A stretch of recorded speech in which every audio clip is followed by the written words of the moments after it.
महाराज। ये कथा हमें सिखाती है हमारी दृष्टि ऐसी होनी चाहिए कि हम सही गलत को पहचान सके महाराज। ऐसी हमारी दृष्टि है होनी चाहिए, क्या सही है क्या गलत है।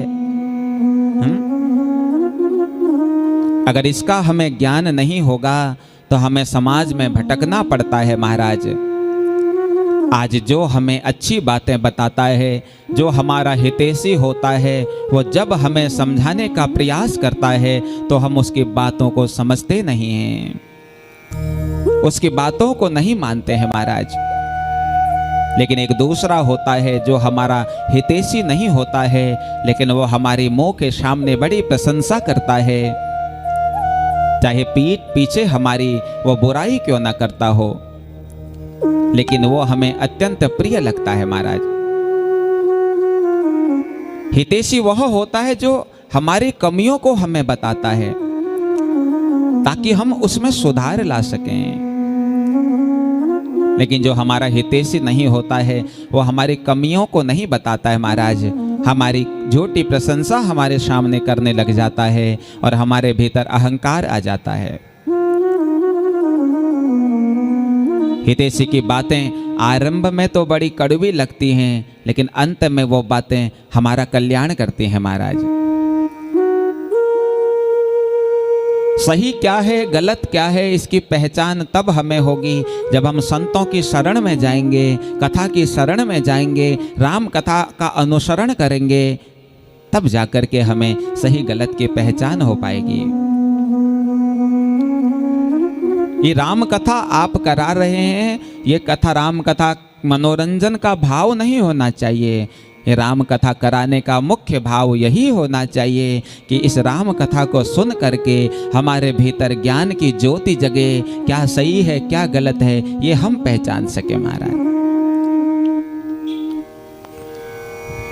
जब जब भी हम असाधुओं के हाथ में अपना जीवन सौंपते हैं तब तब जीवन में हमें कष्ट ही मिलता है महाराज। आप लोगों ने ही नहीं, जब जब देवताओं ने भी असाधुओं पर भरोसा किया तब तब उन्हें भी कष्ट हुआ महाराज। उदाहरण के लिए देखो, जो हमारी सीता माता है ना, रावण भी कपटी संत का भेष बना करके आया, लेकिन सीता माता पहचान नहीं पाई, भरोसा कर लिया कि ये संत है, तो कष्ट आया महाराज।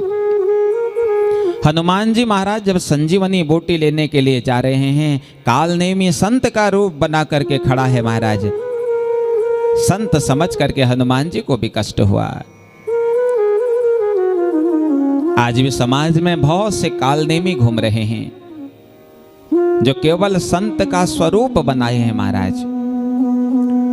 संत का स्वरूप नहीं बनाना है, संत का रूप बनाना है। मैंने परसों की कथा में भी आपको बताया महाराज, स्वरूप बाहर का होता है, रूप अंदर का होता है। अरे बाहर के रूप स्वरूप से तो कोई भी संत बन जाए, बाहर के स्वरूप से तो कोई भी ब्राह्मण बन जाए, बाहर के स्वरूप से तो कोई भी कुछ बन जाए महाराज।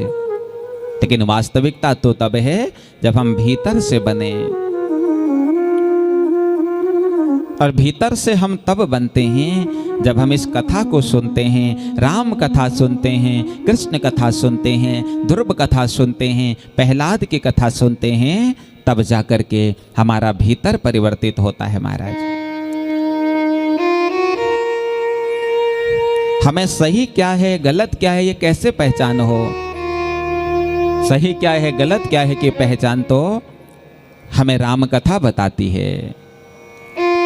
रिश्ते क्या है ये हमें राम कथा बताती है। संबंध कैसे होने चाहिए ये हमें राम कथा बताती है महाराज।